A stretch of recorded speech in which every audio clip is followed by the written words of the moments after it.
Hello, everybody, and welcome back to Movie in a Haunt. I'm RJ. And I'm Paige. And today's movie is Scream 2022, or Scream 5. Scream 5. It's Scream 5. Scream 5 is also the final movie of the season. Yes. We Well, did it. our season. Yeah. Yeah, of our season. Yeah. Kind of wish we went out on a better movie. It's not bad. It just has a lot of bad acting. Yeah. We'll talk about it. But what you think of the trailer, at least? It's better than the movie. Okay. Those are some strong feelings. Well, okay, here's the thing. The trailer made it look like the person who played Sam could act. Fair. And that's all due to the editing choices. She was so bad. She really was. She was so bad. The trailer. She made Dewey look good. She made what? She made Dewey look good. Oh, yeah. Dewey Arquette sucks. I liked the trailer. The sound editing was really good. Regular editing choices were pretty decent. It made me hyped for the movie. So that's it. It checked all the boxes a trailer's supposed to do, right? True, but this is probably the one trailer that revealed way too much about the movie. Absolutely. Compared to the other ones, yeah. Yeah. Yeah. But yeah, that's kind of all I gotta say on the trailer, really, because Same. I don't know. The trailer just not a lot happened in this movie, so not a lot happened in the trailer. Like this movie doesn't start until Sidney arrives. That's about it. It's a 2-hour movie. At an hour and 10 minutes in, that's when the movie starts. Which is pretty So it's like House of Wax Part 2. Yeah. But real quick, I know by the time this comes out, it's going to be old news, but we found out, a week ago that Kirby's coming back? Yeah. And I just want to talk about that real quick and how excited I am. Let's talk about something that's not part of this Just movie, real quick. 'cause Just that's how real quick. interesting Like, it is. this is the time. So I'm going to say this. You better not kill her. I swear to God, if they kill her, I'm done. I won't watch kill another her, movie. The gays will come out in gaggles and kill the directors of this movie. We will publicly execute you. 100%. There's a little cameo in this one that you pointed out. And what the YouTube suggestion? Oh yeah. When he's watching the movie. Yeah, when they're watching Jack Quaid's character is watching like that universe's Dead Meat, I guess. Yeah. It said interview with Survivor Kirby, and I'm like, ooh. So she that has makes long me... hair now. Well, we'll see. It makes sense. Like it's been 11 years. I don't think she would have her high school haircut anymore. Yeah, but come on, she rocked it. But anyways, super excited that Kirby's coming back. Yeah, all right, let's get back into this movie, I guess. Right? Okay, yeah. You just want to get into the movie? Yeah, fuck it, let's do it. All right, let's go. 25 years after Billy Loomis and Stu Macher's killing spree in Woodsboro, high school carpenter Tara Carpenter is home alone when she is attacked by Ghostface and left hospitalized. This is probably the best part of the movie. Did you say high school carpenter? High school student Tara Carpenter. Oh, sorry. Okay. Probably the best part of the movie. Yes. It homages to basically all the beginnings of the Scream one. Obviously, the first movie with some modern except changes. This one gets the twist of the person lives at the end. Yeah. Mm-hmm. Which I'm happy, because if she died, this movie would have been 10 times worse, because she carried this movie on her back. I was so impressed with her in this whole scene. It was really, really good. It was 19. Yeah. She looks... 19-year-old carried this entire movie. She looks young here. Like, she looks maybe 17. And then when she gets the sickly makeup because, she's been through a fucking lot, she looks like 12 to 15. It's crazy. But yeah, the attack happens. We have... Oh, by the way, I just want to point out something real quick. I forgot to point out in the beginning, but, it wouldn't be a Scream episode if I don't do it. Brand placements. Oh, right. We got a lot in this movie. So we got this movie sponsored by the Dollar Tree because every fucking item in that movie came from the Dollar Tree. I know it did. The Band-Aids were Dollar Tree Band-Aids boxes. The ice trays, I have those exact ones from the Dollar Tree. I know where they bought those. Also, this movie was heavily sponsored by Samsung and one iPhone. Everyone had an And then Android. the one person who has an iPhone got stabbed to death. Really bad. Yeah. I think that's the most unrealistic thing about this movie is that this group of people in California all had Androids. That's not only that, but they all had Androids in OtterBoxes. Yeah. They all had their own individual OtterBox. The set crew knew they couldn't break those really expensive Samsung phones, so they had to put them in the OtterBoxes. The only one I laughed at was Jack Quaid's character, because he's like, I'm watching Netflix, and I'm like, how old is your fucking phone that has an earphone jack in it? Yeah, yeah. And there were like two phones. I'm like, okay, where are the earphone jacks? And like there were two phones in this movie that have earphone jacks in them. Axe body spray. I never thought in the year of our Lord and Savior 2022, I would say that Axe body spray found a way to have a brand placement into a movie. Yeah. I mean, it was a teenager's bathroom, but still. True. It's not 06 anymore, though. Like, I feel like that thing peaked at like 2009, the latest. Unless teenagers still use Axe. I mean, it still sells, so. Is Tag around then? Oh, God, no. No. Do you remember that creepy Axe commercial, by the way? The one where the guy was chocolate and then he turned into chocolate? Oh, yeah, because it was like the chocolate Axe smell. It was disgusting. That was nightmare fuel. We have Dove for Men. I know those bottles. They were Dove for Men bottles in the shower. Devour, Ben & Jerry's, Arm & Hammer, and the most egregious one is Pizza Hut. It was like in your face. He's on a bed, box open, Pizza Hut inside the box, perfectly facing the camera. Also, Hellman's mayonnaise. Yes. Found a way to get in there. But no, out of everything here, this movie was sponsored first and foremost by Samsung. Yes, it was pretty evident. But back to the first scene, really well done. I liked the whole, she had a conversation with the killer in the beginning, you know, pretending to be a normal, quote-unquote, stranger. Yeah, I don't know. Her acting, again, was really, really well done.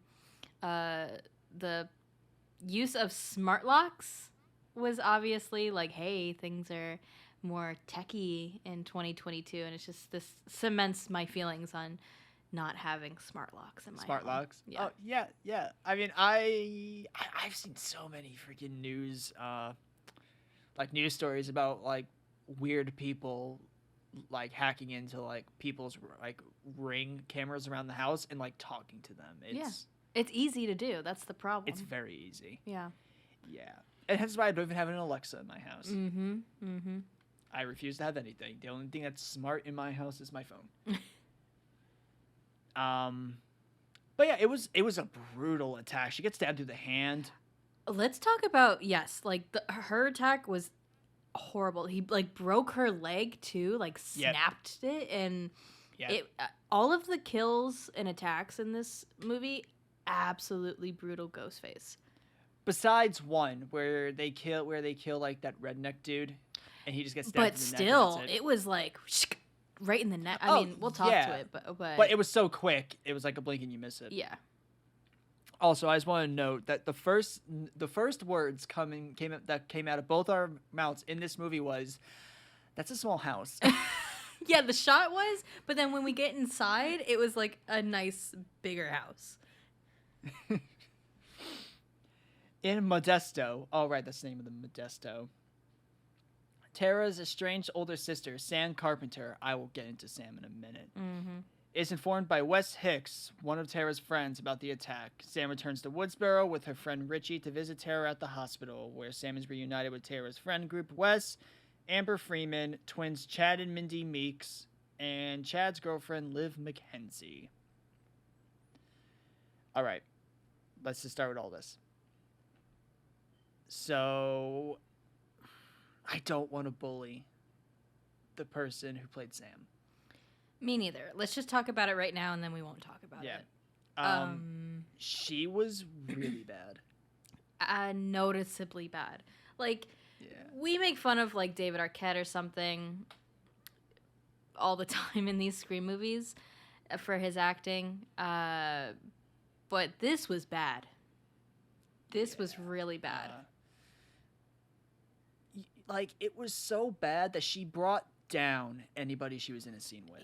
Yeah, and it felt like if you just got a cardboard cutout of her character and put it on screen, you'd get the same effect. You know? And the saddest thing is, like, I can tell she was trying, because, like, you can see at moments she was really trying to get to where she needed to be. But it's like, I don't know if maybe they just didn't have enough time to let her get there, and they were like, we have, like, 3 takes, and that's all you get. Mm-hmm. Because, like, the shots they used for her, it was like she was still trying to get to that place. And part of me's like, yeah, it's kind of on the actress, of course, because, you know. But also, did the directors, like, not tell her, like, give her enough time to get there? Because it seemed like it was just, she was getting there, but then she never was given enough time to actually get to what they probably needed her to be. I don't think that's the case. I think it's really more on her end. I know you said that another actress was supposed to be playing Sam. Supposedly. It's like, it's kind of like she was casted really late, the girl who plays Sam. Originally, supposedly, Samara Weaving was supposed to be in the movie, and you kind of have to put 2 and 2 together and realize, okay, well, Samara Weaving couldn't do it, and then this was the character that got casted and got, like, pushed back for casting in a sense of everyone else was casted, she wasn't.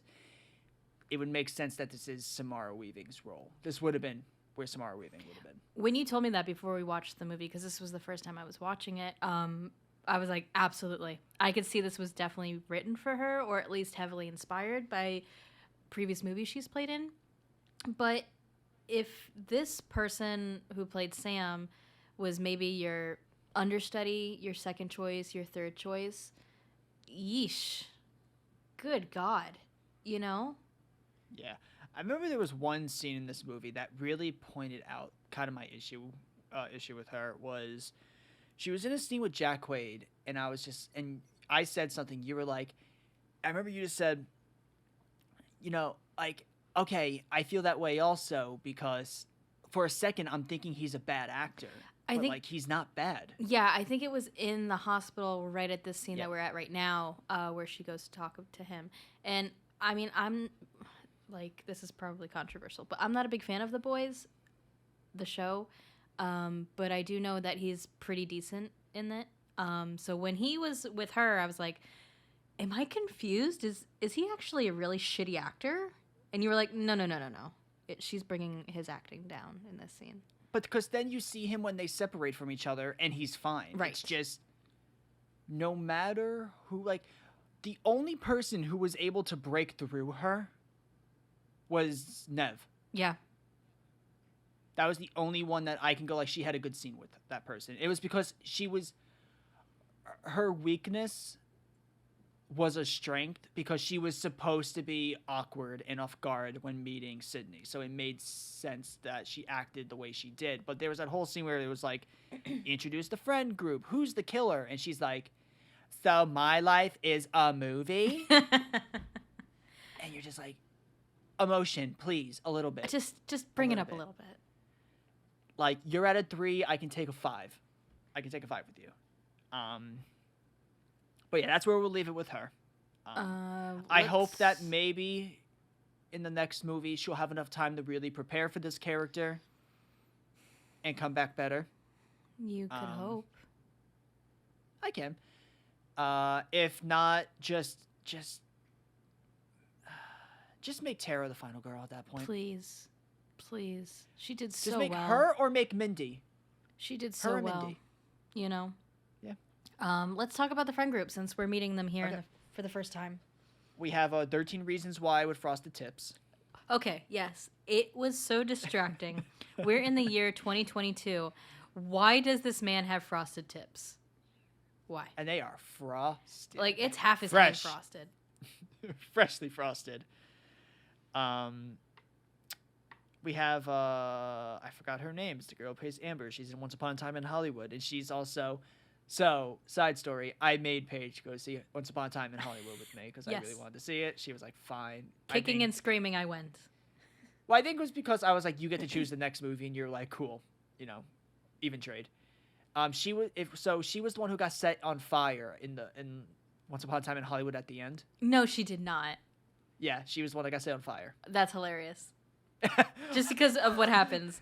Yeah, typecasted. What's her typecasting? Yeah, She gets right? set on fire. Which is weird because she's a good actress. Something happened. I Because think I know she's actually good. we'll talk about it near the end more because I want to wait till we get there. But I agree. I feel like something happened here.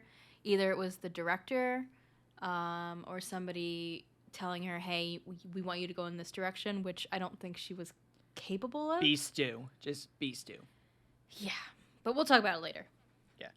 Chad and Mindy. The guy who plays Chad, this was his first movie, I think. And if I remember correctly through interviews, he got this role by like auditioning, of course, but he wrote like a paper for how much he loved Scream, like in high school, I guess, and he gave that to them also, and that's how they casted him. Gag me. Okay. Hey, he was one of the better roles. He was fine with me. And then Mindy was Mindy, in The Leftovers. What movie is that again? It's a TV show. Oh, okay. She was good. Yeah, I liked her. Probably my favorite. Just the second movie's, kill off the Meek because Scream 2. I hope they kill off Chad and not Mindy. Yeah, but she played a good Randy. Oh, played fantastic. Played a better Randy. I actually liked. Same. And for people who haven't seen the movie, these two they're twins, right? They're twins. They are nephews of. A nephew and niece of Randy. Mm-hmm. And Chad's girlfriend, Liv McKenzie, first time role also for Liv. For a first time role, she did pretty well. I liked her. Yeah, she was good. That night, Liv's ex-boyfriend, Vince, I'm not pronouncing that last name, who is Stu Macher's nephew, is killed by Ghostface outside a bar. At the hospital, Sam is attacked by Ghostface. He's oh, wait, never mind. Stu's nephew? Yeah, that was Stu's nephew. I did not know that. I will say, I know so many people were in love that he was going to be in this movie. I don't like this actor at all. Me neither. He felt like a pointless character, and I really don't get why he was in it. Oh, I mean, that was also a thing of a lot of people were upset because, like, oh, we were excited to see him in this movie, and he was a pointless character. Everyone agrees he's pointless. Mm-hmm. I just don't like the actor also. I just kind of wish he wasn't in the movie at all. Yeah. Rather than, a beefier role in a sense. He appears in like 2 scenes. He's like 27-year-olds hanging out at the high school. Yeah, I'm cool, man. Look at my Thunderbird. And then the next one is like somehow they get into a bar. Like these are high schoolers. How are they in a bar? They're like what, 16, 17, something like that? Probably. Yeah. So they're in a full-blown bar playing pool. Okay. In front of the owner, because the owner kicks them out later. Yeah, because they fight with the Stu's Vince. nephew. Yeah. Vince. His death is very first things first. I don't know how much water or whatever this guy drank during the day. His leak was so long. It was. He gets killed. Like he gets probably. It's funny because he gets probably the most subtle death of the movie, and it's not subtle. I was a little confused throughout the movie. There were some scenes where Ghostface was where it didn't make any sense since we know who the killers are at the end of the movie.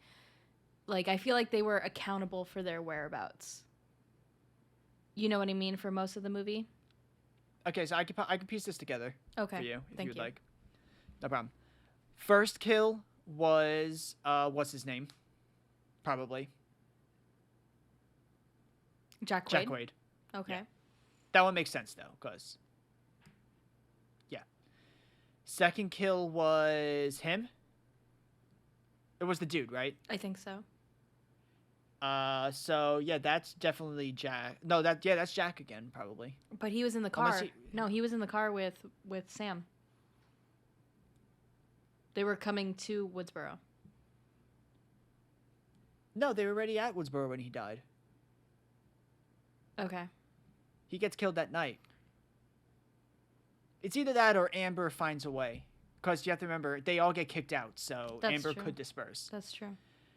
After that is the what's his name's the Hicks, which is 100% Jack Quaid's character. Yes.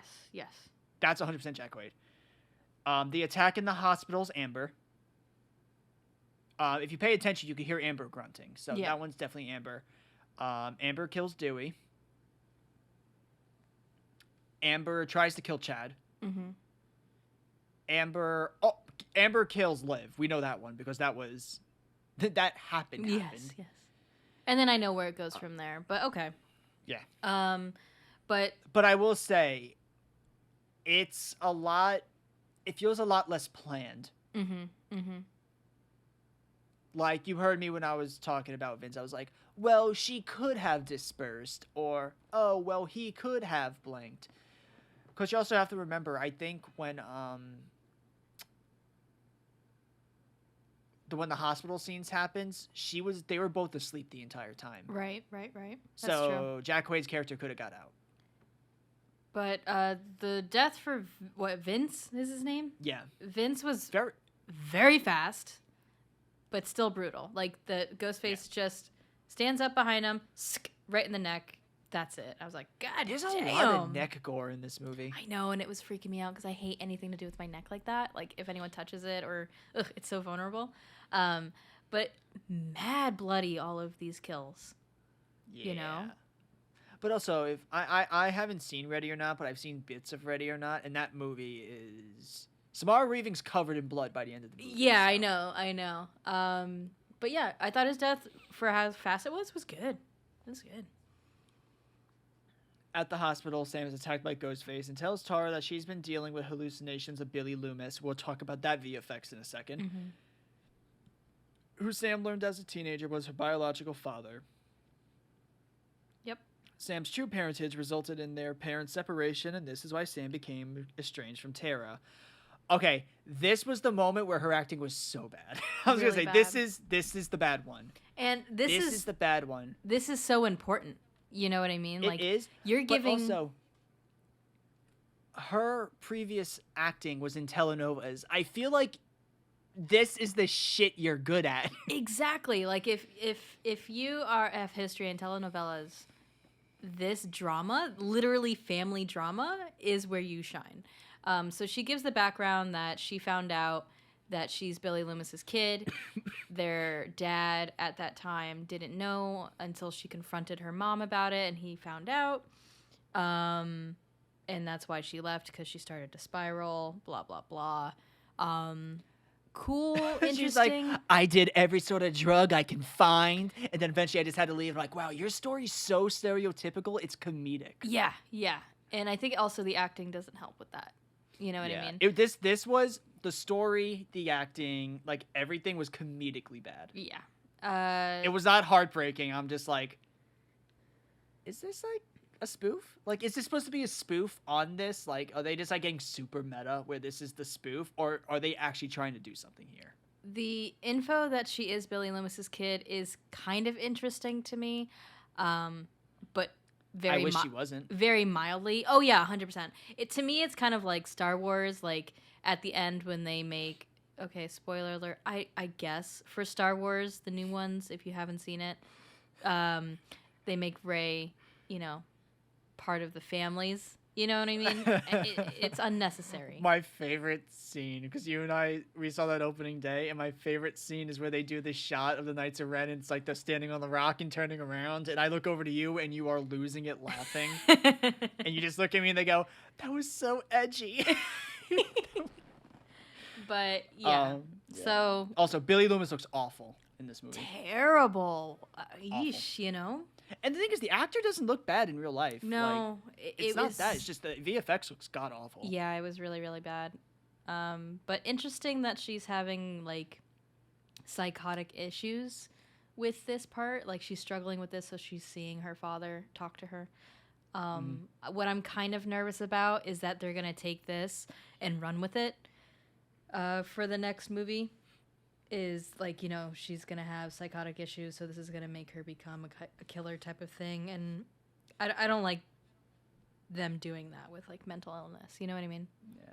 I get that, but also I would like for her to be the killer at the same time. I just wish that wasn't the reason she would be the killer. Exactly. Like, if it was just Yora Loomis, that was cool. That would be like, yeah, sure. Yeah. That works. Yeah. Also, how the hell did she get into the break room? Thank you. Okay, so I was like, okay, so she's going to the cafeteria, you know, the you know, where waiting people and stuff like that go. She was in the break room for, like, the nurses and doctors and shit. Who the fuck allowed that? Stupid. Also, I guess we've skipped, because I think the wiki skips it. Judy has appeared like 3 times. Oh, yeah, so far. Judy. Yeah. God, you know, the world hated her lemon squares, and that was the beginning of her villain arc, I guess. Yep. Because she is totally a different character in this movie. Yes, she's hardened. She's become sheriff of the town since Dewey was forcibly stepped off of that pedestal because of drinking problems. It's implied. But yeah, she seems hardened and totally grown as a character. I do think that she was incredibly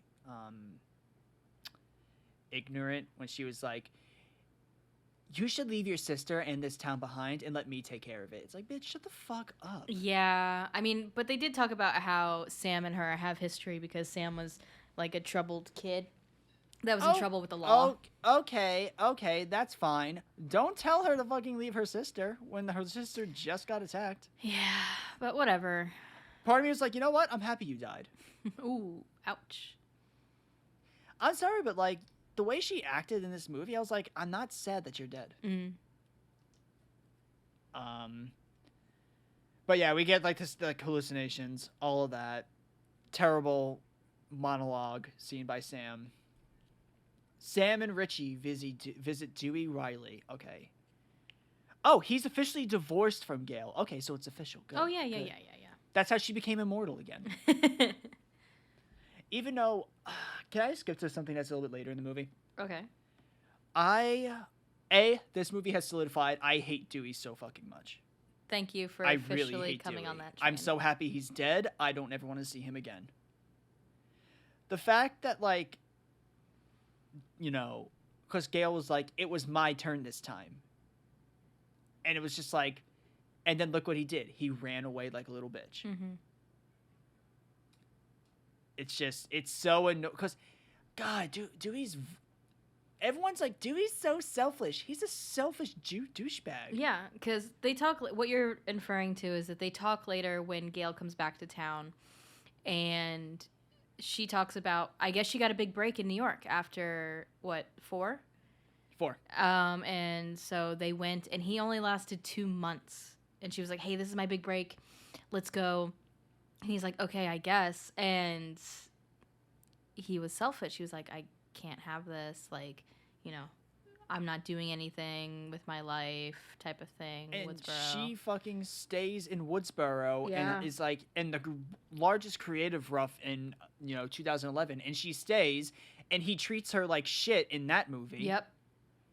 It's like, how can you like Dewey? Yeah. Seriously. To people who like Dewey, how? And then after they divorce, he obviously develops a drinking problem, which is pretty sad.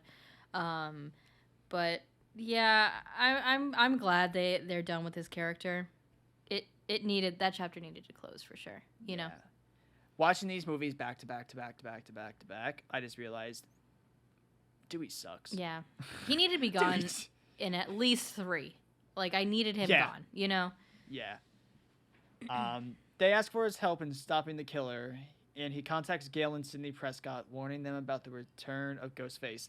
False. He calls Sidney, and then, like a little bitch, texts Gale. Can we talk about Sidney's introduction, please? You mean back? Oh, God. Back. She's living her life. I don't know where the fuck she is. She's on some boardwalk in some nice town, I'm sure. Running. Doing her healthy, living style with her little kid stroller, implying she has 2 children with McDreamy. She looked amazing. Okay. She did. She looked so good. So good. The entire time I was like trying to hear it, but I was like, I'm listening, but also I hear you just like, look at her neck. I'm like losing it and trying to listen. And I'm just like, okay. Also, we talked about it. We just came from terrible fucking acting with Sam and them talking to Dewey, and just the combo of Sam and Dewey together. And then we get the face acting of Neve Campbell on this goddamn phone with no one on the other line, because no one's calling that phone. Oh, no. And I was like, night and day. Night and day acting. Her entire role in this movie could have been her just making faces, and she would have been better than like everyone else in this movie. EGOT immediately. Except maybe, here's the thing. I know you said, they shouldn't have, like, this would have been a great write-off for like both her and Courtney Cox. And I'm like, you need one of them back to make these movies decent, because at least one of these people needs to be there to act. Yeah, I get it, but still. But yeah, she's just like, I love how Sidney, if you want to learn about like the character progression of Sidney, it's she becomes over it as 100%. the movies go on, more and more over it. Even by 2, she's fucking done. You know what I mean? And it just grew from there. She's like, yeah, like right in this scene, she's like, yeah, I'm Sidney fucking Prescott. No shit, I have a gun. I think it's like 1, terrified. 2, terrified but can kind of piece it together. 3, mommy issues. 4, I will describe in one way. The first time she talks to Ghostface, she just picks up the phone and goes, what? Literally, that's what she's like, I'm fucking over this. What do you want? And then this new one, she's just like, okay. She arrives at Woodsboro and she's like, so, let's go kill him. Yeah, she's just like, I have daughters and a husband. I need him dead. Like, I need this Ghostface dead. I like how, because in episode 2, you're like, how is she so hardened to where she can kill them? And in this movie, we're both like, yeah, this makes sense. Like, yeah, totally. Her killing this person's not random at all. No, she's like, I'm locked, I'm loaded, I'm ready to kill a bitch. She has a gun, like, case in the car with 2 guns. She's like, I got one for me, one for my friend. But you know what's hilarious? She has more guns at home. This was her traveling case. 100%. She's loaded, dude. This is what the airport security would allow her to travel with. Exactly. She's like, listen, I'm not bringing my husband's fucking little pea pistol. I'm bringing this at least. I'm happy this movie got rid of fucking pea guns, finally. Thank God. Oh, God. The weirdest thing is that like they both leave, and then Dewey stays behind and has like this really distracting cat painting behind him. I noticed it. Every time he was on the scene, I couldn't not look at it. And then the next scene, he like follows them to Mindy's house. Yes. Somehow, like it just cuts straight to that. Yeah, after he texts Gale. Oh, he gets his old sheriff shit back, and then he's like, "Oh no. Yeah, you're right. You're right. Just jump right back to the house. You're right. Also, back to the beginning of the movie. I'm just gonna say this movie's the worst out of all of them, for one reason. You did not get the actual name of the book in this movie. Valid. Therefore, it is the worst movie. Valid. You get a trivia question. Yes. Which I would have been all over. In the beginning, we were both playing the trivia game with the phone call, and they were like, the second or third question? Second question. They were like... First question. First official question was this. What were these movies based off of? Like, what book? Who was the author of the book that the movie? And we were both like, what's wrong with us? It was great. And then they didn't say the actual name of the book, so this movie gets his. I'm gonna rate this movie a 1 out of 10 at the end. Just putting that now. Completely understandable. Let's move on. Not enough Gale Weathers, not enough Sidney Prescott, not enough of the Woodsboro Murders by Gale Weathers, featuring Sidney Prescott. Dewey joins him at Mindy and Chad's home and is reunited with the twins' twins' mother Martha. We both kind of fanned out when we saw her. We did. I was so happy. She has a lovely home. Same. She has a shrine to her brother, which is understandable because she loved her brother very much. And her kids are movie obsessed, or at least one of them is, like Randy, which is pretty cool. I will say, I think I was a lot more excited to see her now because of her recent Twitter thread that she had. What was that? The Twitter thread was just, I think she is at, and I was able just to sympathize with her so bad on this one, was like, she's kind of like, you can tell she was at her breaking point. She was about like, acting and everything. She's like, I think she just put like, I've put in the work. I've put in the time. I've done everything anyone's ever said. I've never complained. I've never fought back. I did every single thing right. And it's like, I can't get anything. And like, I can't get past it. Like, I can't get roles, can't. And I was just like, I get it because she's not like this crazy famous person that you're just like, oh, well, boo hoo. Like, no. After like mid 2000s, she kind of dipped off, fell off a little bit. And it's like, no one attacked her. Everyone was like sympathizing because I think everyone just knows that point of like, I did everything right and I'm at a breaking point because, the people who weren't doing everything right are handed everything. Right. And I'm sitting here doing all the advice. Yeah, no, and I'm left here eating the shit sandwich. Yeah, that is really sad, and I didn't know that's what was happening with her. But I was really thrilled to see her. Yeah. Very, very her cool. Her interaction with Dewey was great. It was. She's like, Dewey, you look. You look. Yep. Mm-hmm. I can't finish that sentence. But it was great to see her. So I'm glad she came back for this. It was a very nice little cameo. Bring her back in the next movie. Absolutely. Let's do it. Due to the 3 attacks having targeting people related to the original killers, Sam is accused of being the killer. This is also the one where she's like, so you're saying they are making a movie based off my life? Like, I am the main character in this freak show? You made that sound like we just did a sound clip from the movie. That was perfect. It's just, oh, God. And then, like, it's really bad because then you have, like, Mindy there, and the actress who's playing Mindy is, like, up and down in her range. She's going everywhere. Yes. And I'm like, yes, the gays know how to do it. But this movie sold me on Mindy. This scene sold me on Mindy. Yeah. As like, we shat on Randy for being really annoying. And it was like, this is the very good version of Randy. And when we talked about Randy in the past, we were talking about how he is that early 2000s, late 90s version of the nerd where they're unbearable, In the film, bro. Exactly. But with Mindy, it shows, like, this is how it should be. Like, she's cool, she's popular, she has a great personality, and her movie stuff is just part of who she is. You know what I mean? She's not unlikable because of it.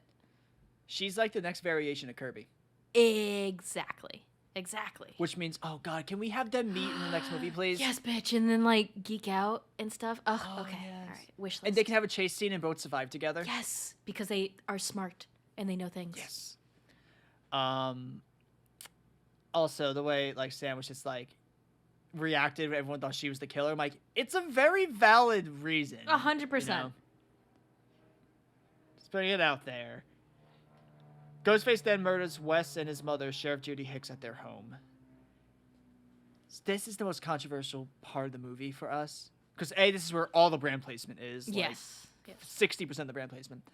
You think she has a nice kitchen, and I think she has a gaudy-ass, ugly-looking kitchen. I like the kitchen. I like her house. There's blue, there's green, there's red. It's so much color. I like She has a spice, like, I don't know what the hell that wall of spice was. It was a spice but wall. It was insane. I liked it. I thought it was cute. No. But her house is very nice. And Cannot it afford that on a sheriff. Exactly. She could not afford that house on a sheriff's salary. Please do not come at me. But yeah, so her son goes to take a shower or whatever, and then she's going to go pick up sushi for dinner, and she gets the phone call, and then she comes back home, and then as she's coming up the stairs, little stabby stab.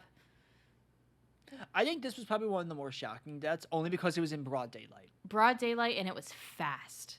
And outside. Fucking brutal again. We finally got the not so subtle psycho. Oh, not so subtle. It was literally said that's the fucking reference. Every time they have a shower scene. Every time they have a shower scene in the past movies, I said, "Oh, psycho reference," and then they finally did it, and I was like, "I don't want you guys to do it on the nose. Just do it."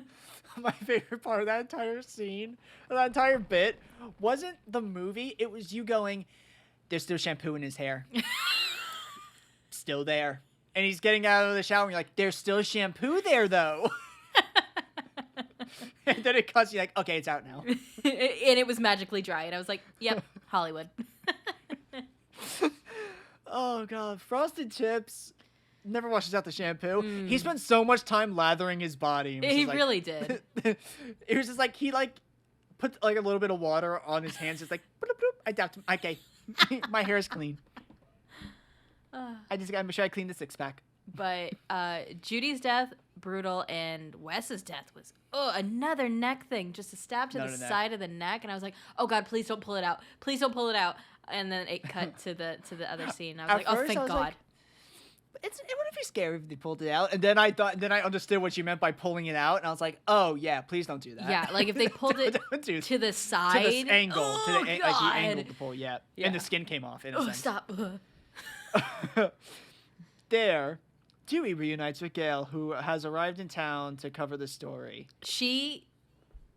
Her entrance, please. Go ahead. I'll give you the honors. You don't even have to see her face. No. All you see is red power suit. It's like it's a buildup of like Scream 1 through 4. Like all her outfits in one outfit is here. Yes. And like they got it at like, what is it considered? Because I know the magic hour is in the morning. What's the magic is? A golden hour. What would you call it? It's a golden hour. Yeah, okay. It's called golden hour. They got her at golden hour. Yes, they did. Because the sun was just like popping her hair. So she struts out of the news van, and she struts right up to Dewey and starts beating him up. She's like, a text message, you tell me about this. And I'm like, Gale, this is so great. I love her. This was the scene where she arrives and it's like, Gale Weathers. And I'm like, man, she like, and like within 2 sentences, I was just like, damn, the acting in this movie's been really bad. Like you see good, when good finally arrives, you're just like, wow, I've been like settling for the last like exactly. hour. Yeah, it was about what 45 minutes to 55 minutes she shows up into the movie. Yep. And it was night and fucking day. And her little scene where they have a little heart to heart, her and Dewey, you know what's going to happen after that. Yeah, I just mean, I loved seeing her again. Mm-hmm. She looked great. Mm-hmm. She acted circles around everybody and brought like Dewey to a good scene in this movie, which was very hard because it's like I can tell he was probably trying, but also it kind of came like he wasn't trying. We also get the cop extra where you're like, that acting was so bad. I'm like, this is where we want to complain. The cop extra. This is where we're complaining at. He was like, delivering not like the other news. 5 crappy actors we've seen so far. He was delivering the news of the death of some main side characters. Okay, you got to bring it up a notch, just a little bit. You know your main cast was not good when I remember the tall Asian cop better than everybody else because he was just so tall. He was really so tall. He was. I want to know his name. Me too. I want to know his cop name. I want to see him in the next movie. I want him to become Judy? a character. He's Judy now, right? He could be. Okay. Just don't kill him. Don't kill him. Don't kill him. Just make him a character. Make him the new sheriff. After that, we go to the hospital. Right. Because tall Asian cop left the sister alone, And Sam's like, fuck. And so Dewey goes with her. He has a confliction. He's like, oh, do I stay with Gale? No, he goes with Sam, and they go to the hospital, and God. that's where we are. Tall Asian Cop is like probably my favorite new character of these movies. I love him so much. It's really bad too, because like here's this guy that has like 3 like lines in general, has more charisma than everyone else in his 3 lines. Ugh, I love Tall Asian Cop. I want his real name. I want his movie name. Also, this is where the movie goes off the fucking rails. In what sense? Time. Yes. They leave, and it's around probably 4 p.m. Like I would 4 say or 5 p.m. latest 5. Latest 5. And they're driving. Whoop, whoop, whoop, whoop. And what's probably like a 20-minute drive, in a sense. They somehow... It's like 7 o'clock, 8 o'clock at night when they get there. Yeah. And then when they get out, it's back to golden hour. Yeah. Seriously, I'm sorry if anyone has heard that burp. I am so sorry. They're driving. It's like, it's the sun's, it's not even like the sun is setting. The sun is gone. The city, like the freaking roof, the street lights are on. Yeah. This was a huge then fuck she's up. like on the phone. She's like, don't kill them. Don't kill them. And the thing is, they don't speed up the phone call. The phone call is happening actively, and we see them, and it's like 8 o'clock at night where we last see them. And somehow she's like, I'm actually buying time. And then they appear in the elevator, and I'm like, you can tell me to kind of throw away my belief for scenes.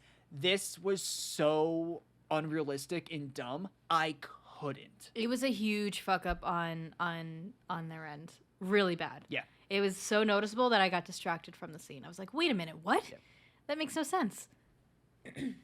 And then, because she was not on a low floor. She was on a high floor, yes. which means that they would have had to been, they were driving on a road the last time we saw them, which means they would have had to get off the road, get to the hospital, get on a hospital elevator. Good luck with that, by the way. And get there. In like this like 2-minute time frame. Literally like a 2-minute time frame. Also, I feel so bad for Tara. Her character went through fucking hell. I think the best detail in this scene for her, at least, was when she's like rolling and the gauze start to bleed because her hand with the pressure. It was bad. So good. And her reacting to it. The dead cop was shocking. Yes, it was. It was very gory. But her reacting to like her having to wheel with her like wounded hand, I was like, oh girl, I feel that. Like, good job. Good job at your acting, you know? Yeah, let's continue breaking this one down. Yeah, okay. Dewey and her. She's watching arrive. Dawson's Creek. Yeah. We're rewinding a bit. Okay, yeah. We were like for a little bit because we're at the hospital. Yeah, Dawson's Creek. She's like, hello, and then she gets out, and you're like, why is she getting up? And I'm like, honestly, I would be very paranoid too if I was the only person on a floor, basically. And the cops just left me. Power goes out. She starts rolling, get a beautifully lit hallway. Yep. Beautifully lit. We get the whole entire stupid phone scene. At some time, Jack Quaid gets there. At some point, he's there, and he gets knocked out really quickly. Dewey arrives. They fight. Dewey shoots him in the stomach, or shoots Amber in the 3 stomach, times in the chests. Yes. Also, I love how in Scream universe, bulletproof vests don't do any are like magical shields. Oh yeah. He sends them to go in the elevator and goes, I gotta shoot them in the head. I'm like, see, Scream 3, we remember. And then, in the greatness, in all her glory, Gale Weathers calls him. And gets he killed. Gets killed. I was like, yes, Gale, get your vengeance. Unbeknownst to you. get karma. But it's and then, pretty, again, I'm going to keep saying it, really fucking brutal. 2 knives. One, yeah, I loved that. First, gets in the stomach, And then they get him in the back, which is, would you say that's a callback to when he got shot in the back? You know, like it's an old injury getting opened. I think it's a callback to every movie because he gets stabbed in everything. Except 4. I think he doesn't get stabbed in 4. Before they went into the back, I was like, oh, yeah, get him and then just like rip up. And they did. And I was like, ooh. Yep. I like how we watched it and we were both like, oh no. Literally, we're like, I'm so heartbroken. And then the next scene, we broke. We did. It's not because he was dead. It was because Gale was sad he was dead, and therefore I am sad because Gale is sad. She had her slow-mo action scene where she's just coming and she's like, no. And I'm like, oh, no, Gale. You truly care. Like, which makes me care. He did not deserve her. Yeah, even as like a Gale Weathers fanboy, like if you would take like a full like, you know, distance look at it, he did not deserve her. We knew this. They knew this. Come on. We get a cut. We jump to the probably like a few hours later in the hospital, and Sam's like, "I'm really sad about Dewey," and Gale's just like, he was the giver. He was, and then she's like, you know, if Dewey didn't stay, my sister would have been dead, and you could tell Gale's like, I don't give a fuck about your sister. About your sister. Let her die. Yeah. I don't know her. And then we get Queen, Gale, and then there it is. Queen. She's arrived. Queen in her. You want to know what's great about this? You ready for this? Leather jacket. Iconic. She loses that fucking necklace. I wanted to point that out when we were watching it. I was like, I'm so glad she doesn't have that goddamn necklace from 2. And then she's just like, I'm sorry. I got here as fast as I can. You know. Chicken Shabazz. The new 3 come down the stairs and Sidney stops her. And she's like, hey, I'm Sidney. And Sam's like, this is awkward. Like, I'm the daughter of the guy who tried to like kill you. How am I supposed to act? Yeah. Sidney's like, they get this great. But Sidney's like, I don't give a shit. You know what I mean? She's like, you're in it now. You got to prepare yourself. You can't leave. Yep. You know, it's going to follow you. Mm-hmm. Like, no matter where it goes, it will follow you. And they go outside, and then Sam gives Sidney some sass, and I'm like, shut the fuck up. 100%. But you know what's hilarious is Gale was the same way. It was great because when they come outside, Gale's like, who do you think you're talking to? You know what it says? It all goes back to the original. Here's the original. Exactly. I was like, right here. Yes, girls. I'm the second original. And then probably in the best, she's like, I'm not helping you. And then Sidney's like, okay, that's fine. Mm-hmm. And Gale's like, what the fuck was that? We're supposed to, and Sidney's just like, while Gale starts like, I'm tracking their car. and Gale for a second's like, this bitch. And then she's like, oh, that's something Gale Weathers would do. And Gale's like, I'll take it as a compliment. A compliment? I fucking And I'm like, you know what? You're right. That is the most Gale Weathers move I've seen Sidney ever do. Yep. I loved that entire interaction. This movie has just made me want nothing more than a buddy cop film. 100%. With Gale Weathers and Sidney and Sidney Prescott. Yes, I need it in my life. I need it. And also, okay, so you remember where we said, and Neve Campbell enters the hospital. That's where the movie starts. Yes. Skip to that moment. Don't watch any of the trash beforehand. Just skip to this. You can watch the first scene of the movie.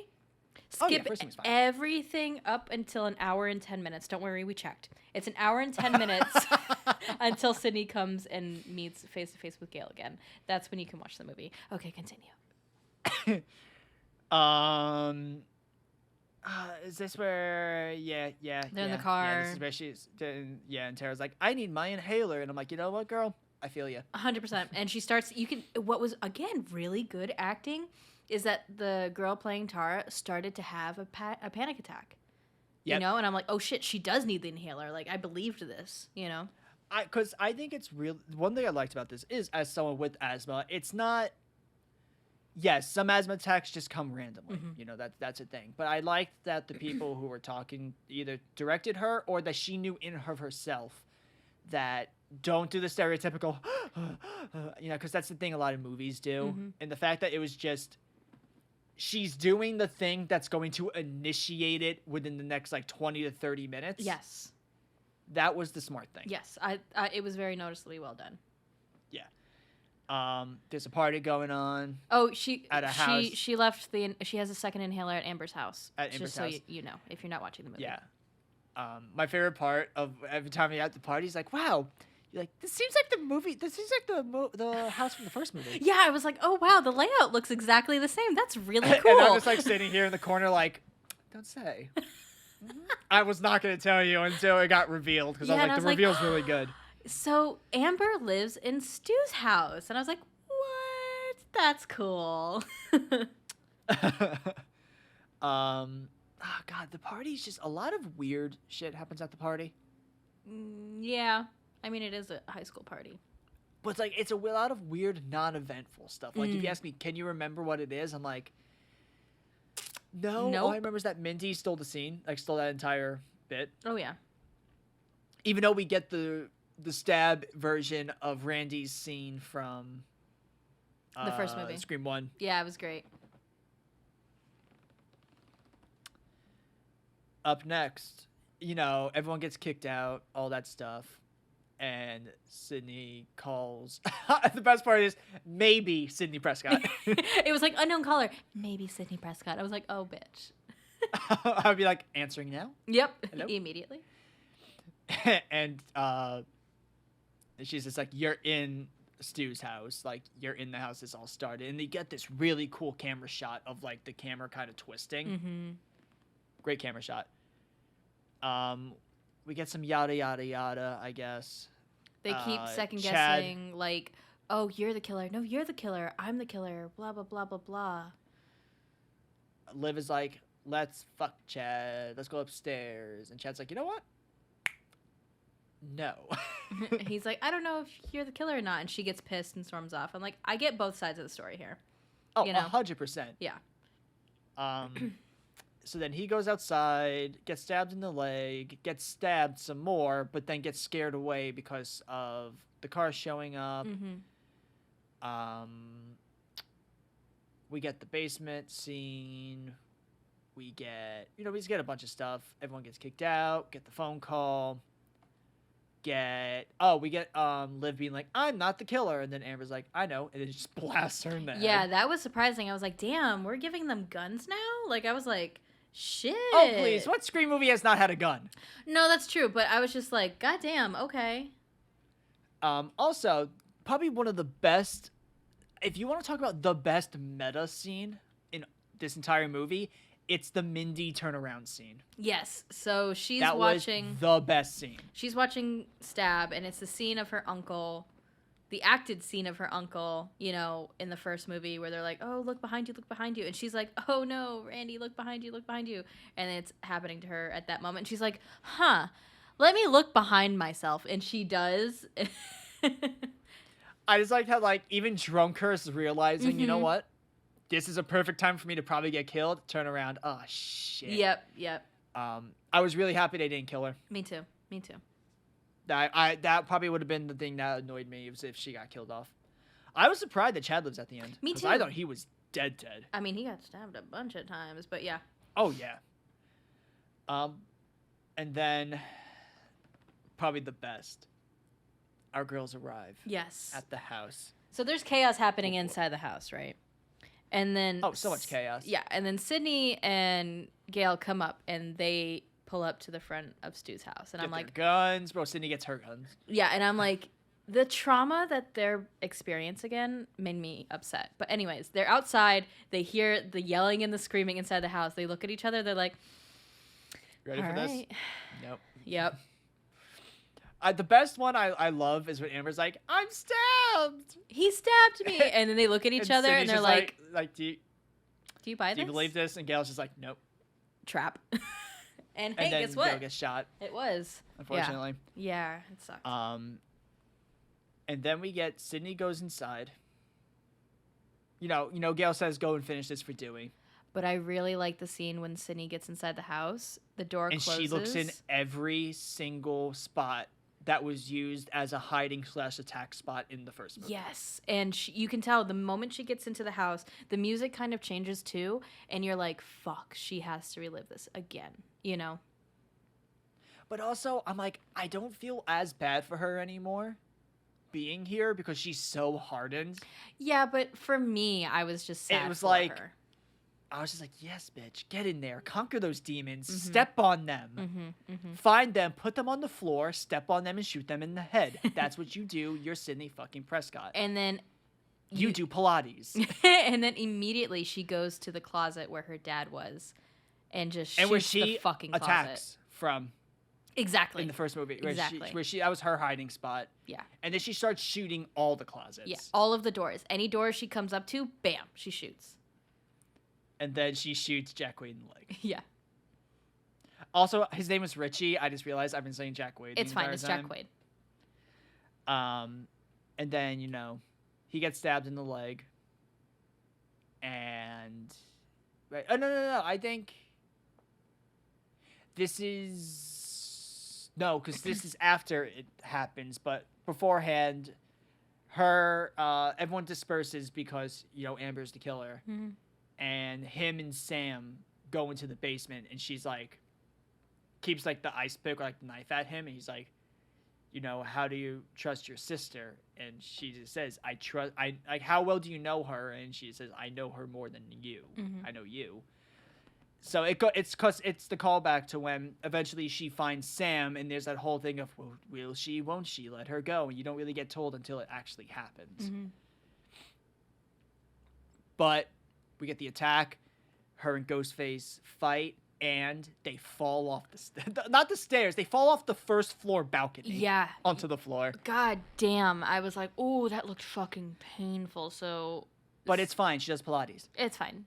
And then Jack Quaid comes down the stairs, and she's like, get the gun. And then he does, and guess what? Well, Jack he Quaid... doesn't. He doesn't get the gun. Yes, he does. No, he doesn't. Sam gets the gun, and then he takes it from Sam. Oh, right. And then he fucking stabs Sam. And this is the moment where Sam started to get pretty good, I will say. This is where Sam got, pretty decent. Mm. But the thing was, she was really good at being crazy. That was the thing. She was really good at playing, the crazy killer for a second. She was. So maybe you should make her the killer, because that's probably the role she's really good in. So it was revealed that Amber and Jack Quaid met on an internet Stop. Reddit site. Stop. Oh, okay. Stop. Yeah. I gotta prepare myself for this. This is the stupidest fucking motive. Not of any Scream movie, but almost any movie. Really? Because I feel like this is the stupidest motive for a Scream movie. Oh, no, I said not only for Scream is this the stupidest motive, but for any movie. Yeah. So it was because the whole thing was Stab 8 was you know who Stab 8 was directed by in universe, right? Who? It was directed by Rian Johnson. Oh God.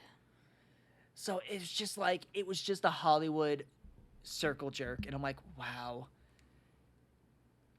Part of me wishes movie theaters would die out just so you guys can stop being so fucking pompous all the time. 100%. Because this is so stupid and pathetic. It was revealed that Jack Quaid and Amber met on a Reddit subreddit for the movies. And they're like, oh, let's give Hollywood something to make because the movies they're making now are absolute garbage. How the fuck did this motive get greenlit?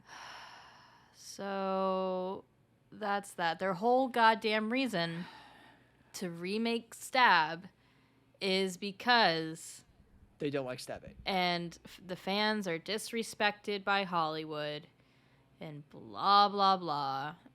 Because the thing is, in their little, egocentric driven minds, this is what they think fans actually are. And it's no, some people just think what you make is shit. Yeah, 100%. And the thing is, your ego can't take it, so you have to find a way to blame it on everybody else. Yeah. Just like how, if people shat on this, the directors would be like, well, you just didn't get it. It's no, we get it. You're just fucking morons. Yeah. I mean, it does go to show, again, these movies have always been about being meta, and I get that. But this kind of Uno reversed to them and showing that they're completely out of touch with the audience. You know what I mean? Yeah. God, Anyways. this was the dumbest fucking motive. So they're I genuinely... This actually may make it the worst Scream for me. It's just the motive. Yeah, I can understand that. So they're all in the iconic kitchen of Stu's house. They bring... Does Gale come in herself, or do they bring Gale in? She gets dragged in. Okay, so they get Gale from the beginning out in the front. They get Sam and Sidney. And they go on this whole fucking monologue about what we just talked about. And this is also where Amber's acting gets really bad. Yeah. So, to me, it seemed like the director or whomever was directing her specifically in this scene was like, you know Stu? You know how you're supposed to be like Stu? Do it. And it's like, you can't. You know what I mean? No one can be him. And so her lame fucking attempt to act like Stu completely backfired on her character. Yeah, and then this is also where Jack Quaid gets incredibly mediocre. Yeah. I'm just gonna speed through this because Please do. I'm about done with this movie already. Please do. All right, here we go. I'm gonna split the two fight scenes just in half. I'll finish the Sam one first. Him and Sam chase. You know, they're just like, ha ha ha, I even fooled you into thinking your sister was the killer, and then you realize, oh, you know, sister was set free. Amber goes to chase her, and then probably a fun comedic scene, gets beaten with a crutch. That's gotta be fucking painful, though, you know? Oh, yeah. She gets blasted in the face first. Yeah, the first thing she does gets blasted. Yeah. They have a good scene. They have like a nice little fight scene, I guess, with Sam and Richie, and then she's like, well, I'm adding a new rule. Don't fuck with the daughter of a serial killer. And then she murders him. Oh, okay, so that's how we're splitting it? Okay, cool. Yeah. This was probably her best scene. Yep. And I think it's because of how crazy... Oh, by the way, when she's crawling on the floor away from him, she sees the handle of a knife. She looks up into the mirror by the door, and she sees her fucking father being like, yeah, go get a knife. Yeah, so, I didn't want to bring that up. Yeah, so we're like, oh, okay. So she's like, great, let me let the crazy out, I guess. And she absolutely brutally fucking stabs Jack Quaid. This was well shot, I thought. The sound editing was really well done. Again, really fucking brutal and bloody. And I just fucking wish it was Samara Weaving. In this scene, I was like, I want nothing more than to this be Samara Weaving. Yes. You know? Yes. 100%. Can we recast her in the next movie? Can we just like just be Whoopsie Samara Daisy? Weaving? Yeah, she just looks a little different. I will act like it was Samara Weaving in the last movie. I will pretend for you. Me too. And I'll sign off on that. It's okay. And then we split to the better fight because you know it's good characters. Right. And probably the good killer of the two, like the one that was actually like, you know, a more scary killer. I'm sorry, Jack Quaid's not scary. Oh, never. He's not scary. I did not once feel threatened when he was revealed to be the killer, and I was like, nope, don't buy it. Do you know what he reminds me of? Like, in this movie, in a sense, or like, just like in general, like the aura he gives off. Wait. Plank. Before you say, I have one too. So just say yours first, and then I'm gonna say mine. Go ahead. Do you remember Plank from Ed, Edd and Eddy? Yes. He's Plank. That's so perfect. That's so perfect. To me, he gave the aura of Michael Cera. Understandable, because if you try to make Michael Cera the killer, it's like, nah. It's the same thing, right? But yeah. But Michael Cera, at least his awkwardness was somewhat more endearing. That's true. Much. That's true. And then, you know, we have the fight scene. Probably the best part of the fight scene is, I think Sidney blasts, like, a glass thing on her. She's like, hand sanitizer! And, of course, this was filmed at the height of, you know, the COVID pandemic. So this was a little, like, hee-hee-ha-ha on that. That was so funny just because her reaction to yeah. just Seriously, it's fucking hand sanitizer that's on me? To me, it gave the same feeling as I can't stop rolling.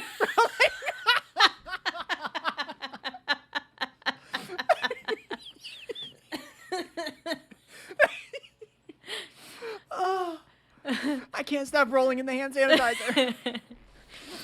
But so she gets knocked, and then something happens where she goes to attack Gale, and then Gale kicks her, and then punches her, and then headbutts her. Yeah, headbutts her, which is pretty fucking awesome. Then she turns on the stove by accident, and then Sydney's like, "Do you want to do the honors with the gun?" And then Gale shoots her 2 or 3 times.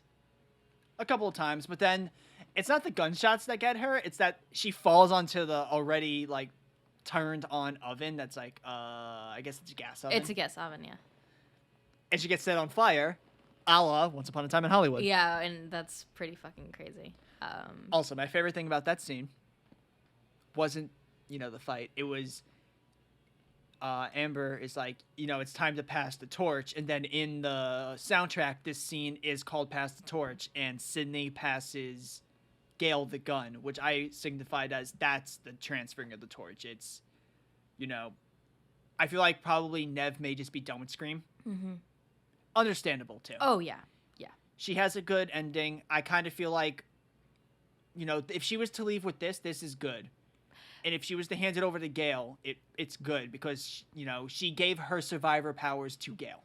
I agree, but to me, they come as a duo pack. If you don't have Gale, you don't have Sidney and vice versa. So if they just bring back Gale, I'm going to be really sad about it because I feel like I'll be missing a piece that needs to be connected to her, That's true. I also think that, they didn't get Nev until, midnight hour. And you can tell.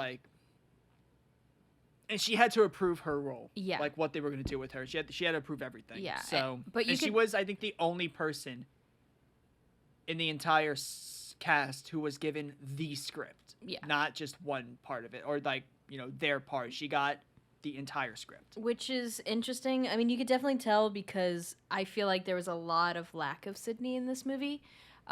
She just didn't get a lot of scenes in acting like the heroine. You know what I mean? I don't know. I felt like it was very much lacking. But with this, in the background and in the pre-production, it makes sense.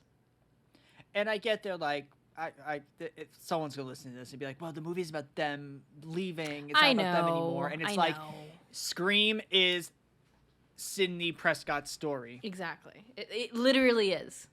If the reason why they have, Paramount is you have to get one of them back, it's because Paramount's pretty smart to know this movie, if you don't get Gale or if you don't get Sidney, at least one of them, next movie's probably going to bomb. Oh, because you don't have them. It's dead in the water without them. Yeah. Because it is theirs. And at the same point, you can't say, oh, it's about the new cast when if you were to take these two out, the movie is going to bomb. 100%. 100%.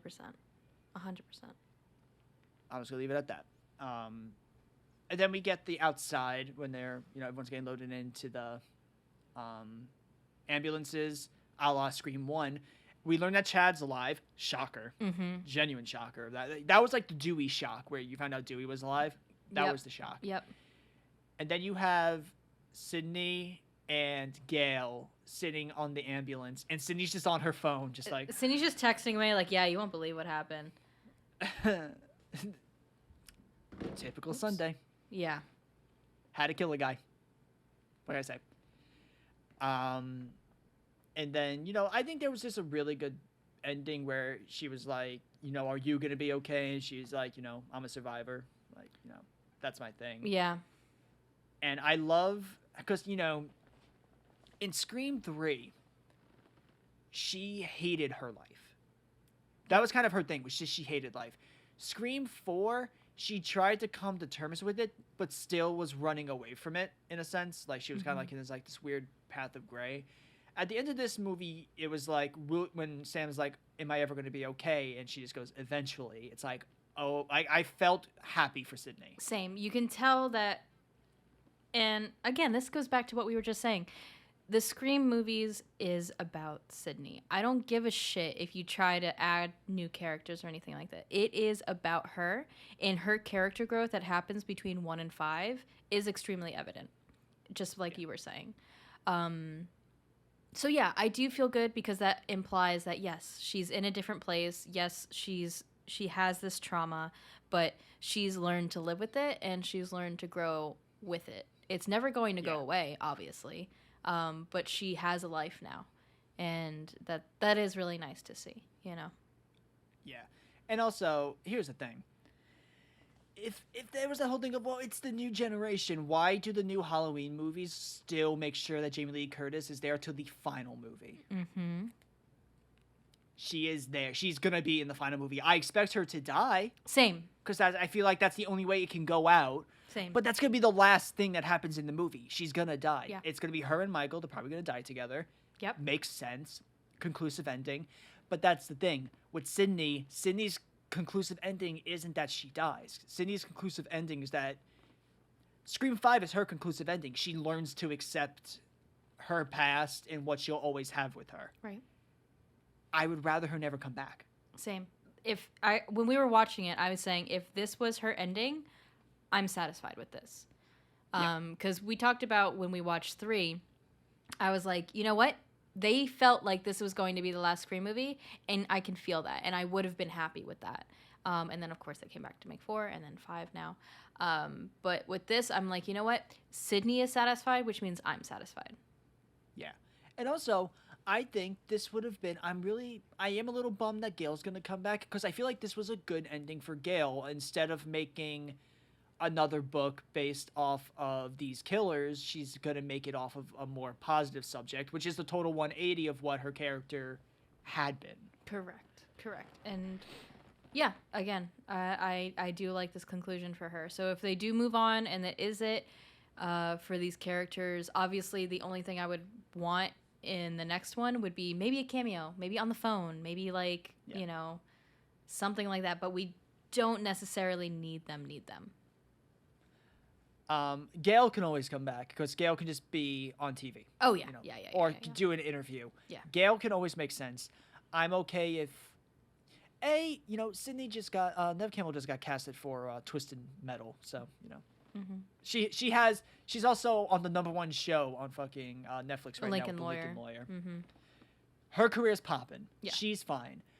I think she's good. I don't think Scream needs her anymore.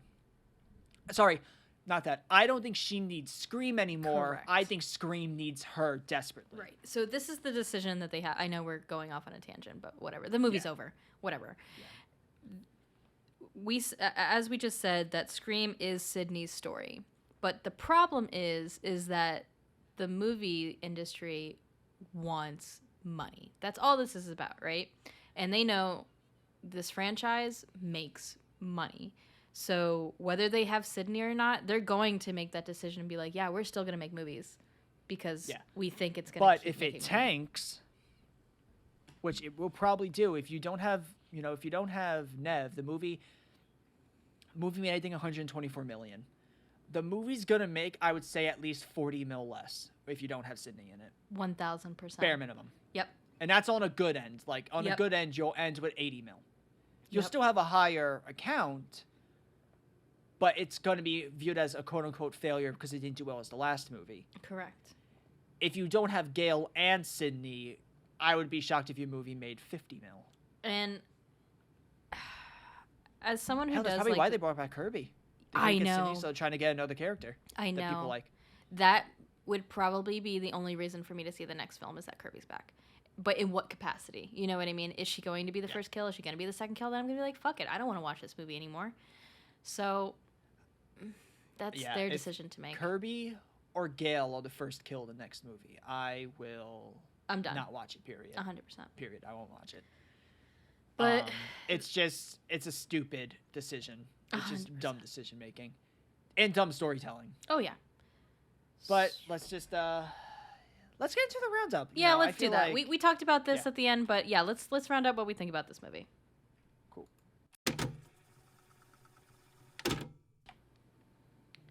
Okay, let's get into this roundup. How do I feel about this movie? It's I have a fine. question. Oh, yeah, go ahead. Where does it rank in Scream? I know. I'm trying to think of. Okay, can you give me my rankings? Because I don't remember. Oh, crap. Okay, one moment. I gotta find the notebook. Nothing says season finale like a mess. I'll just talk for a minute then. Keep talking. It's good. The movie. I think the main character acting really, really, really hurts this film. I like seeing Sidney. I like seeing, Gale and everything. Goodbye, Dewey, whatever. The side characters were fine. Mindy was pretty much the highlight here. It wasn't a bad movie. Was I excited when this was coming out? Yeah, I was like, oh, cool, Scream.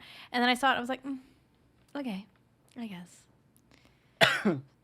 All right, I got your rankings. All right, go ahead. Give it to me. Scream 1, 8.5. Okay. Scream 2, 5. Scream 3, 3.5. Or 3. I can't tell. Scream 4, 7.5. I swear to God, if you rank this higher than Scream 3, I'm gonna kill you. I see, that's crazy because I was thinking like a 5 for this. Oh, you are so Wait. nice. Wait, I know. So I'm gonna bring it down to about maybe between 3 and 4, and that's being generous. Okay, so it's on par with Scream 3. Yeah, that sounds about right for me. What about you? Is it a 3 or a 4? Or is it a 3.5? Fuck you. I'm gonna give it a 3. Okay. It is your least favorite Scream movie. Yeah, that tracks. According I to mean, rankings. again, it wasn't bad. I just Also, our rankings are not about what we view as quality. It's what we feel in our hearts. Yeah, in our feelings. In the heart of the cards, I feel. In the power of friendship, with that stupid face drawn on our hands. After what you said, 11 years since number 4. Yeah, 2011. It was 11 years between 3 and 4, and another 11 years between 4 and 5. I wanted more. I was expecting more. I was expecting quality. And I get they filmed it during COVID and everything. That was a decision that they made and decided to go forward with. So I do understand those circumstances, but I can't like it. I can't force myself to really like this film. Yeah. Wes Craven was missing, and it was very obvious. Oh, yeah. Yeah. Mm-hmm. So my current rankings are Scream 1, 9. And that was just because I was giving it the proper respect it deserves. Of course. Scream 2, 8.5. Scream 3, 4. Scream 4, 4.5. I will give this a 2. Okay. It's easily the worst Scream movie. Now, for me, it's due to the main character. Yes. And the side characters just not being that great. Yeah. And you're relying on the nostalgia of your original characters. That's what... Who don't show up until third act. Yes, well into the third act. So, that's it, right? Yeah, it's... I wish our final ranking was like, woo!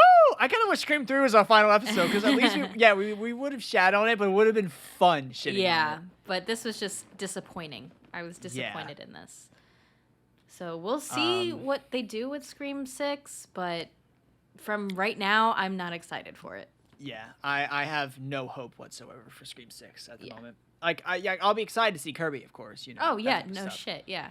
But as terms of, like, quality, not that much. This is the highest reviewed Scream movie. Shut the fuck up. Yeah. Ooh. Yep. This is the only movie that's certified fresh on Scream. Over 1? Yeah. Oh, fuck off. No. So to me, this goes to show, does this franchise only live on to be good or at least decent with 4 if you have Wes? Like, does it need him at this point? I say yes. Yeah, I think that it's funny because the reason why I think Scream 5 reviewed so well, it was because it was a stereotypical meandering slasher movie, and then that's what the review is based it off of. If it's even a little smart, like the original, it's viewed as like pompous or not as good. And I'm just like, this one's the worst. I would watch the TV show over this movie.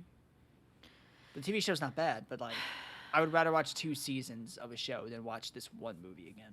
Yeah, I don't think I'm gonna watch this again. Yeah. Scream 4 is the ending. Yep. I'll go Even though the thing of Kirby living is still canon in Scream 4. Of course. But, oh god. Let's do our 3 rumors for the haunt. Sure, let's do it. And let's do it. All right, so you have nothing, I have 3, so we're just going to use my 3 and move right along to the ending. Let's fucking do it. Go right ahead. Number 1, Jenna Ortega's beginning scene in her house. 100%. I completely sign Number off on 2, the hospital. Yep. It has to be. Yeah, of course. Number 3, Stu's house. the house. You end on the house. You begin in the house and you end in the house. You know what I mean? The house. Yeah. Yeah. That's it. That's it. All right. Well, it's time for the closing.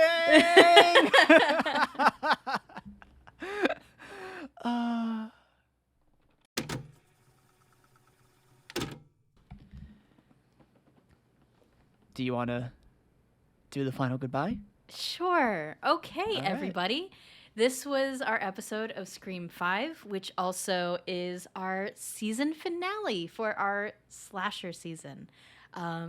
Thank you. Well, not our official season finale. Well, that's relax. the next episode. Relax. Thank you. This is our final slasher episode. Yeah. So thank you so much for joining us. And if you have been listening since the beginning, thank you from the bottom of our hearts. This has definitely been a journey. And we're going to talk about that in our next episode release, where we basically round up what we've done, right? Yeah. I guess, since the next episode's talking about some other fun stuff that is going to be happening, I think right now may be a good time to announce what's happening next in sense of theming of episodes. Because, for the last, I think, 16-ish, since October, we've been in slashers. We've done, all the slashers. It was getting a little tough before Scream. It really to was. get that ending. It was originally supposed to go to October, but we were like, you know what? Fuck it. Nah. So, starting after that season finale, we are going to have season 1.5. For our summer. Which is yes. for our summer and beginning of fall, in a sense. Right. And it is Home Invasion. Yes. So it kind of My is... favorite, the one that gives me paranoia in real life. Oh, 100%. So it kind of is on the same vein as slashers in a sense. That's kind of why it's our 1.5 season. But yeah, join us for that if you like those type of movies. They give both of us a lot of real anxiety, and we're going to be watching one of them that really gets my skin crawling. We'll talk about that when we get to it. However, first movie, because I think we do have to announce what the next movie is. Okay, go ahead. Is Vacancy. Yes. I haven't starring seen it. Luke Wilson from Scream, because he's one of the characters, and Kate Beckinsale, a really weird duo. It is a weird duo, but I'm excited to see what this movie is about. Yeah. The trailer scared the crap out of me as a kid, so. Yeah. But... So, that's going to do it. Join us next episode while we do a nice little retrospective of everything that's going on. And I walk Paige through our movie ranking. I cannot wait for that because, again, I don't remember shit. So, thanks again, everybody. Please join us for our season roundup, in our next episode. RJ is dying right now. It's fine. All right. Bye.